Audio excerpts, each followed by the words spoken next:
dari Aisyah. Aisyah berkata, Rasulullah SAW bersabda, Man ahdasa, man siapa saja yang ahdas. Ahdas ko maknanya membikin-bikin, membuat-buat, mengada-ada. Berarti nyo ndak ada sabalunnya. Lalu dibikin. Nyo ndak ada, diada-adakan.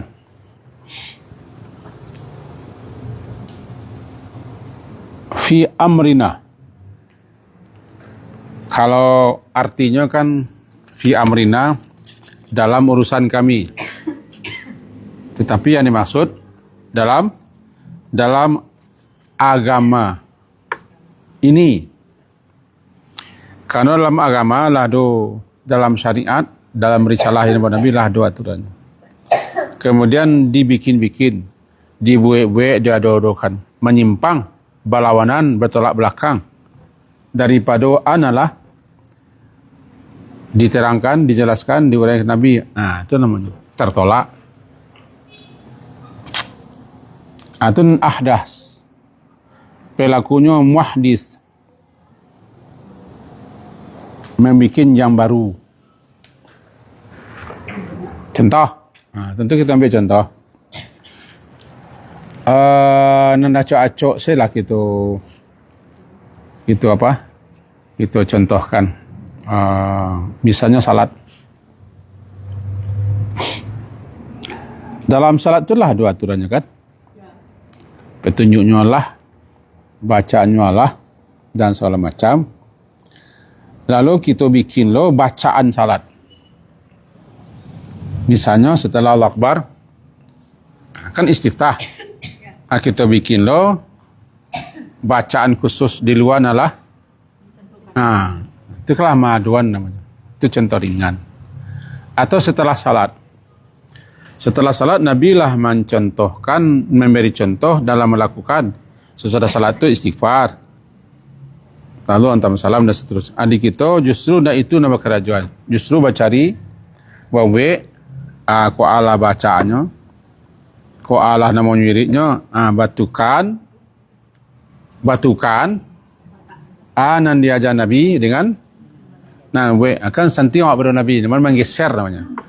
Itu nan mengada-ada, membikin-bikin. Ada yang baca Al-Fatihah siap. Ada yang baca Al-Fatihah siap salat tu dia.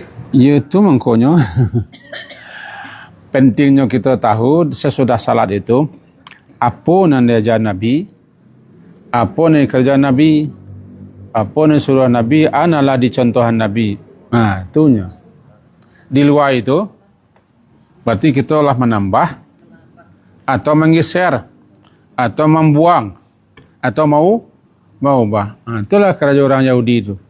Di kotak-katik, di otak-atiknya ajaran kamu. Kau larang.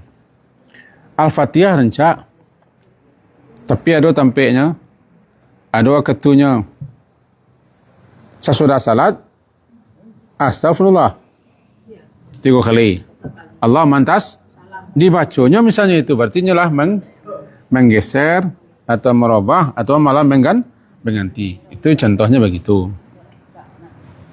Atau contoh yang gampang sajalah. Ada orang dan orangku ada. Setiap sudah salat tu sujudnya.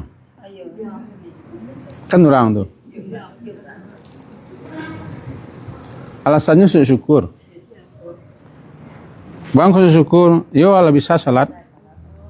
Syukur kepada Allah. Rancak sujud syukur. Itu kan disuruh sujud syukur. Tapi ada tampaknya, ada waktunya dan apa penyebabnya. Bang kau sudah salat Tidak salat sunat, tidak. Sujud syukur itu dilakukan ketika kita mendapat nikmat-nikmat yang besar. Tidak nikmat teori loh. Nikmat makan, nikmat lalu, nikmat minum. Tidak nikmat tu, nikmat yang besar-besar. Nikmat yang luar biasa, yang di luar dugaan.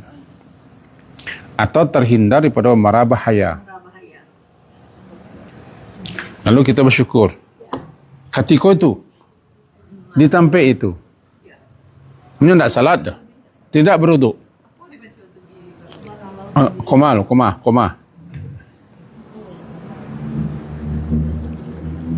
Di tempat itu, ketika itu, tidak boleh, tidak pakai takbir. Sujud ko kan untuk merendahkan diri, menghinakan diri di hadapan Zat yang Maha Tinggi, menyatakan diriku lemah, tanpa Allah tidak bisa apa-apa. Sujud siko, tanda terima kasih, tanda bersyukur. Anda baca, tidak ada anda baca. Makasih ya Allah, alhamdulillah, boleh saja. Atas nikmatmu, atas kerimaan itu, sama tidak ada Nabi macam bacaan. Kerana mu tidak salat, kalau salat aja dia bacaan salat. Bacalah alhamdulillah. Pakai bana boleh aja, alhamdulillah bana. Kau sabana-bana alhamdulillah boleh aja. Kalau bacaan. Kapan? Ketika dapat nikmat, bukan nikmat harian. Nah, nikmat harian. Contoh nikmat ini dulu kah? Dapat hadiah umroh. Mujama ta'lim itu jalal, sudah dua ko dapat umrah sadualah no. Kalau ada piti. Lalu kita sujud maduk ke kiblat. Madeko. Tak duduk ndak. Kalau awak duduk cukup langsung sujud.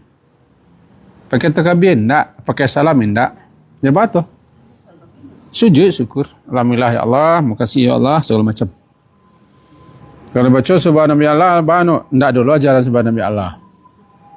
Ini sujud tu yang penting. Mengakui kelemahan, kehambaan diri dah dapat karunia nikmat luar biasa. Atau terhindar dari bahaya. Camiah, itu camiah. Camiah namanya. Camiah, ampia. Hilang taknya dua tu. Sekecik lai. Seujung kuku lai. Jantung kita hampir tangga lo. Mengenapi kita sujud. Kerana selamat daripada nantun. Dilakukan sesudah salat. Setiap sudah salat. Asal syukur aikunan ahdasa tu. Ada membikin. Karancak tu, agama ko rancaknya nak dawak. Rancaknya agama ko sesuai dengan tuntunannya, petunjuknya. Baru bisa ditunda ke tempat dan rancak melak stek. Tidak biko malam. Anda hari anu rancak hari Sabtu lah. Orang hari pakan, tak bisa tunda. Ketika itu, tapi kalau terlangsung, tak lu syukur lah. Cekor, tak syukur lah. Syukur kita tak baca, salamillah lah. Itu. Di jalan. Itu mau ke Minda. Hilang tak orang. Ia Minda ke tempat nerancak. Sampai bisa kita sujud. Ada orang haji kan biasa lakukan itu sesudah mendarat pesawatnya di Padang langsungnya sujud di bawah. Boleh kata itu ragu ulang bocor. Kok ria biko. Jadi ndak ada syukur sudah salat doh. Dibikin orang itu ahdasa. Kan rancak tu. Narancak ko meletakkan sesuatu pada tampik. Itu narancak. Ko peci yang bawa hadiah dari kawan yang pulang umrah. Di balinya untuk dilakian di kepala. Lalu dia ke basuh nak ada.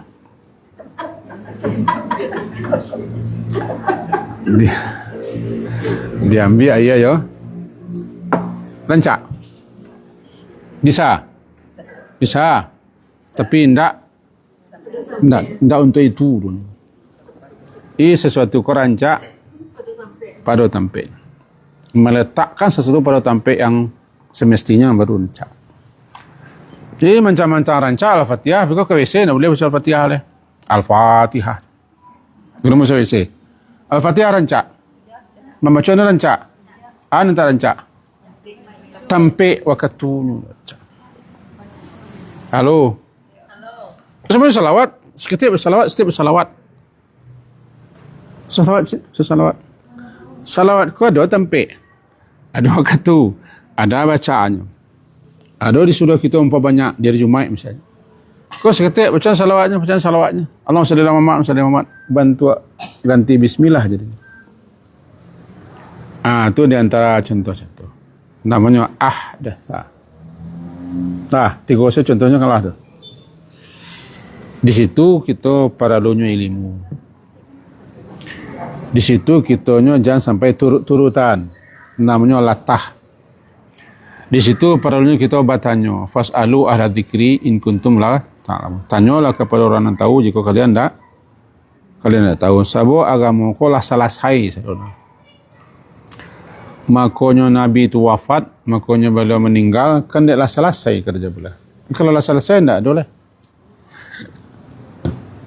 Al-yawma akmaltu lakum dinakum wa raditu lakumul Islam Madinah. Lah sempurna. Dia sempurna beliau wafat. Kalau ditambah orangnya sesudah itu berarti kurang. Kalau bahayanya orang beramal tak berilmu. Masuk rancak, ceritnya orang. Contoh sih kau. Wah di sembahyang misalnya orang misalnya begitu kan. Di sana mangko orang buat udah sekolah tu. Tanpa bertanya dulu, tanpa diilmui dulu. Jangan mereka sesewa. Ini contoh yang kedua. Sesudah salat subuh di masjid tertentu, orang bersalam-salaman sebalik. Membaca salawat badar. Enggak ada doa dah. Salatullah salamullah alaih Rasulillah. Sambil bersalam, sesudah sembahyang sebalik. Petegak. Salawat tu siang ambil tu. Orang Jawa. Salah seorang kiai di Jawa Timur. Beliau tulis beliau gubahan salawat di ketika PKI tahun 8 berapa tu? Tak tahun 5 dah. Kan luar biasa ketika PKI. Beliau buat itu untuk menyemangati pesantren-pesantren jamaah-jamaah untuk melawan PKI. Maka beliau susunlah suatu syair. Pada itu syairnya. Beliau namakan salawat badar. Mangko badar di situ ada kata-kata badar. Tawassalna bi bismillah wa bi ahlil badri ya Allah, dengan orang yang mati di perang Badar.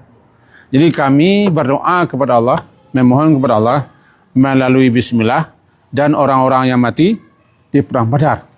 Bernamalah salawat badar. Jadi nama buat manusia. Kan saja.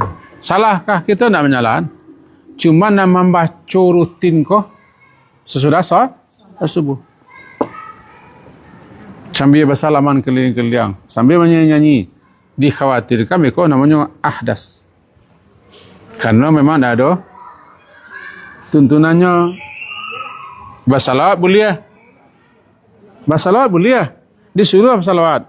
Tapi membiasakan itu tarikh-menerus setelah salat subuh, seakan-akan itulah bacaannya. Seakan-akan itulah caranya. Seakan-akan setelah salat subuh harus begitu. Bisa datang kok? Satu lo apa di sekali senapan. Tiba di polisi, tengok polisi. Namun ada satu dapat amin cek cari kat sana. Pokoknya masukkan tu aja. Satra kantor. Satra tu. Satra kantor. Batoh. Itu makanya kita harus di samping ambil ilmu, haruslah kita tahu berbijak-bijak. Kau kadang-kadang untuk ayah untuk nada, Pak. Orang tersorong, awak terjilapak. Kebanyakan yang sering tergoda dengan amalan-amalan yang tidak berdasar tu ibu-ibu. Ndak wanita aku doh, ibu-ibu. Contohnya terpincut tergoda dengan berbagai macam hal. Nah, mau buat sampai suatu kata bijak para ulama adalah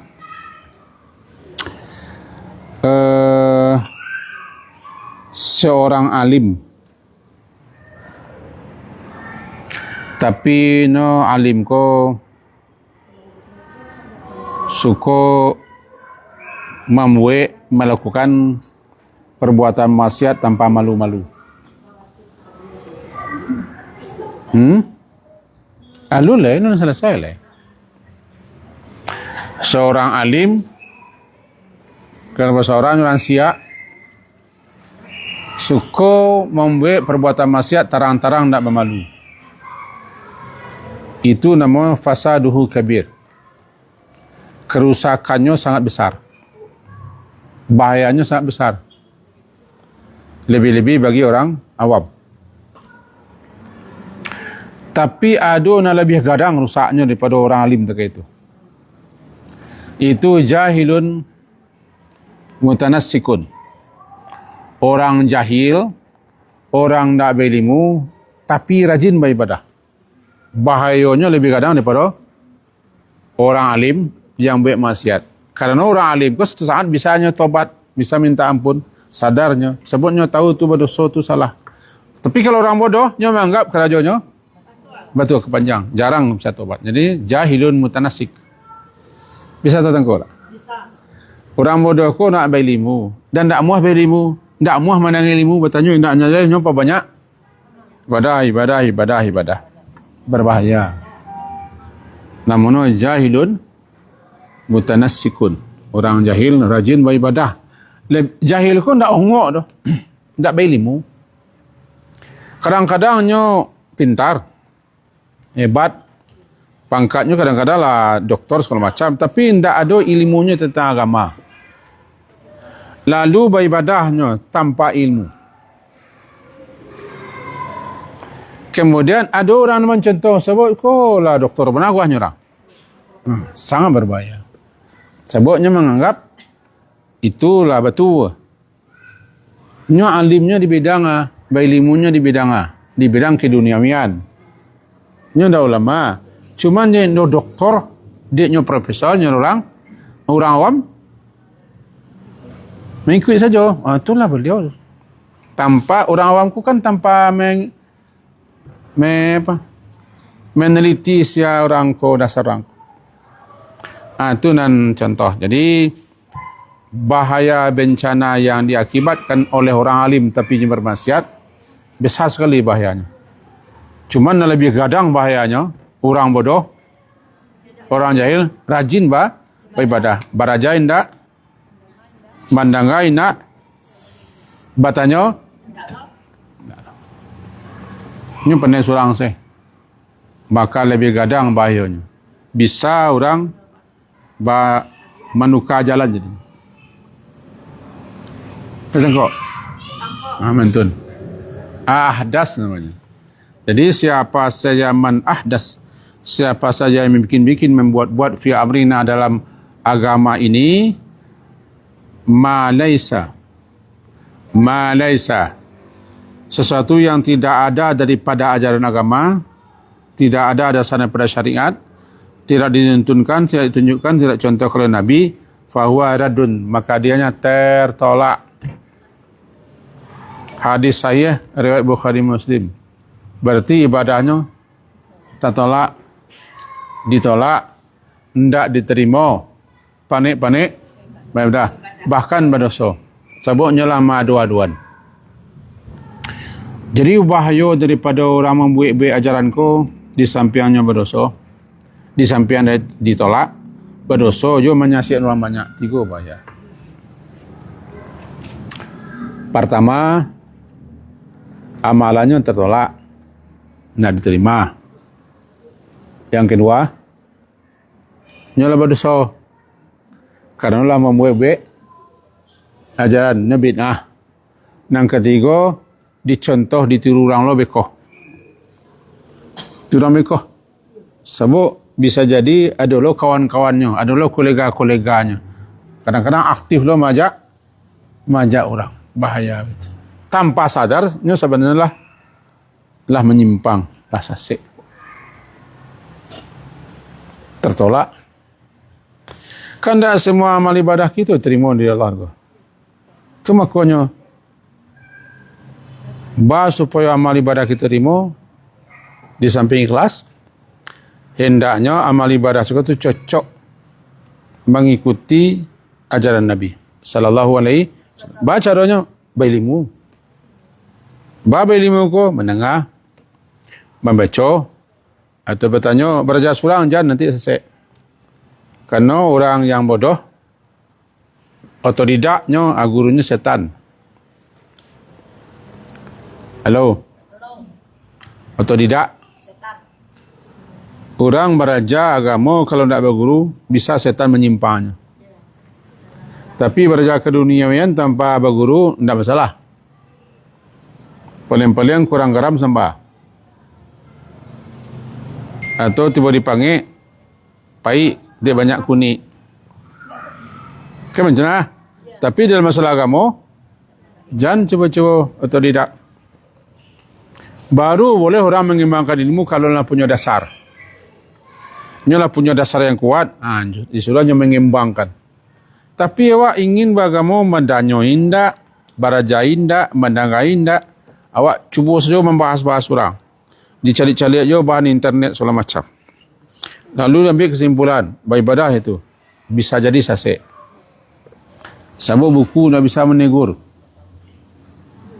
Cari internet, kita tak bisa berdialog internet. Nantilah. Bertanya nak muah, awak sentiang surang nyan awak. Berbahaya lebih-lebih ko bagi penceramah, bagi mubalik. Ceramah dasar tak ada. Cuma awak bersemangat untuk ceramah. Bisa sasik. Bisa salah. Karena agama ko tak bisa ditodidaan belajar. Harus pakai guru. Jadi al-ilmu bita'allum, ilmu ko dipadapet dengan belajar. Belajar dengan siapa? Dengan guru. Bisa tak kau? Bisa. Itu nan radun. Arti radun tertolak. Dalam hadis di bawahnya, man amila amalan. Kalau datang, man ahdasa. Siapa yang membuat, siapa yang membikin-bikin. Kalau di bawah, man amila. Siapa yang melakukan suatu amal. Man amila amalan. Siapa yang amila mengamalkan suatu amalan. Laisa alaihi yang tidak ada. Atasnya amalan itu. Amruna.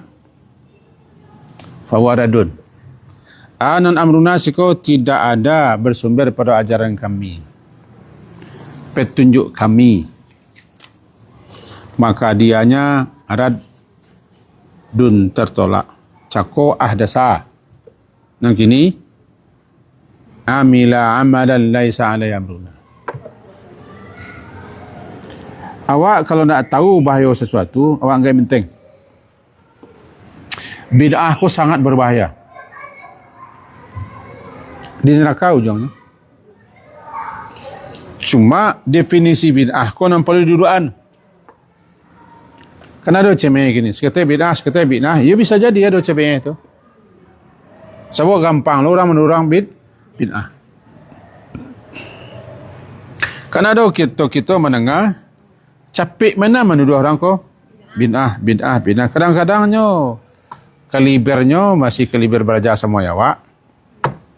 Atau tidak sesuai pahamnya. Atau tidak sesuai dengan kaji gurunya. Atau beda dengan kelompoknya. Orang di luar itulah. Bid'ah. Kau harus hati-hati loh kayak itu. Sebab orang binah-binahkan orang kau pun kita bisa terancam loh. Karena orang binah-binahkan orang kau kan bisa kena kopenya. Karena ujung binah masuk. Kau nak tahu. Kullu bid'atin dalalah. Setiap bid'ah sasek. Wa kullu dalatin finnar. Setiap nan sasek di neraka. Jadi ujungnya kalau bid'ah kau kan neraka. Kalau capek-capek sih kita mengejar orang ke bid'ah, menerakakan orang, Pak. Pokoknya kita harus paham lo dulu anan bid'ah. Hah? Tak boleh dua-dua sih. Kunut bid'ah. Berarti ujungnya orang ke masuk neraka kalau berkunut. Padahal orang banyak berkunut. Karena ada sumber-sumber dasar-dasar Bamo kamu kunut, apakah hadisnya lemah atau tidak? Dan jalehnya mengartinya itu. Senderko aja. Kan berbahaya seperti itu. Bukan kita membolehkan kunut, tidak dah. Cuman jangan gampang saja mengecekkan bid'ah. Bid'ah. Sasek. Kita harus berhati-hati, harus waspada daripada berbuat bid'ah dan menuduh orang bid'ah. Bahayanya sangat besar. Lima bahayanya juga. Ujungnya neraka atau neraka finnar. Masa gara-gara orang mangkit tangan berdoa tu bid'ah? Jadi gara-gara aku orang masuk neraka. Kita yang jamaah apa? Kan kurang 1,000 orang sini sekolah. Kalau nak duduk dah dah. Jangan orang di pembinah. Lain tahu ana bid'ah. Bam ko nama bid'ah. Di mana dasarnya kita orang bid'ahan? Kalau menengah kaji guru mana boleh kita bid'ah. Biarlah guru tu orang bid'ahan. Tapi awak dah sampai ilmu ke guru tu dah. Sang guru tu saya kadang-kadang tak boleh lah bid'ah orang. Sebab ilmunya kadang-kadang tak di bidang itu. Yang bid'ah aku orang nalas mujtahid. Lah mendalam ilmunya tentang hukum-hukum Islam. Tentang syariat Islam. Mantap, kuat, ilmu hadisnya ada, usul fikihnya ada. Kemudiannya memahami kitab-kitab fikih, belajar sekian tahun. Orang kalau berhak kita jadikan satu pegang. Ikut sekelipik sore baru.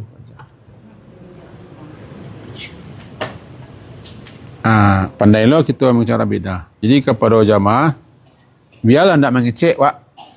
Orang ko sasek, orang ko salah, orang ko bid'ah. Daripada mengecek, biarlah tenang miang. Ruginya Pak tenang miang. Kalau ragu, Pak, tanya kepada guru. Catat, kuat tanya besok aku. Kau ulama besar Bitu Jalal misalnya.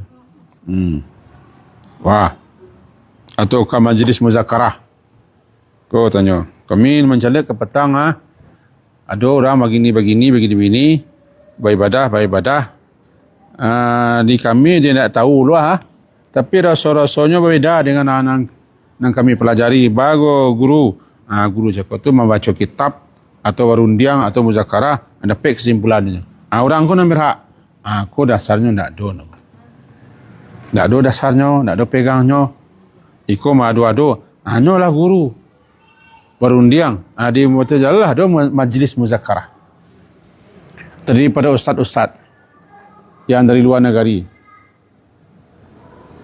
Ambo saya tak ikut tu. Sebab kaliber itulah. Nyolah orang hebat-hebat.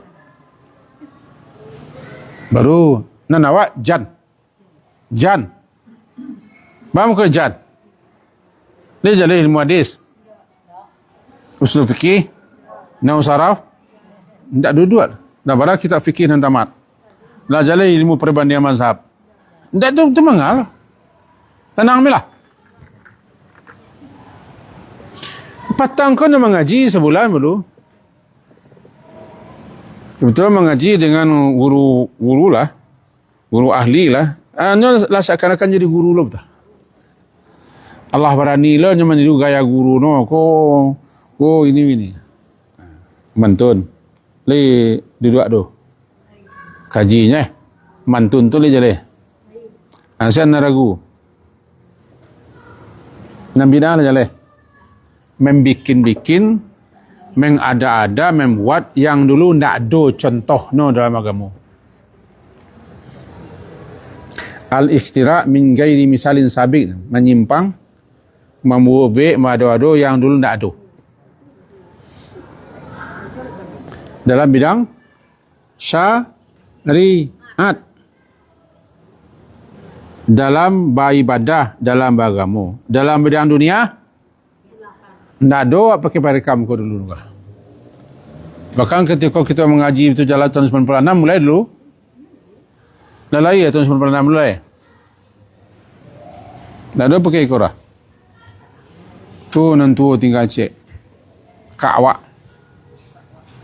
Sampai 5 kali tu pindah. Sampai ke Sinan mengaji. Mindik Asinan. Sekarang ketika bawah ngaji. Tahun 96 sampai kini.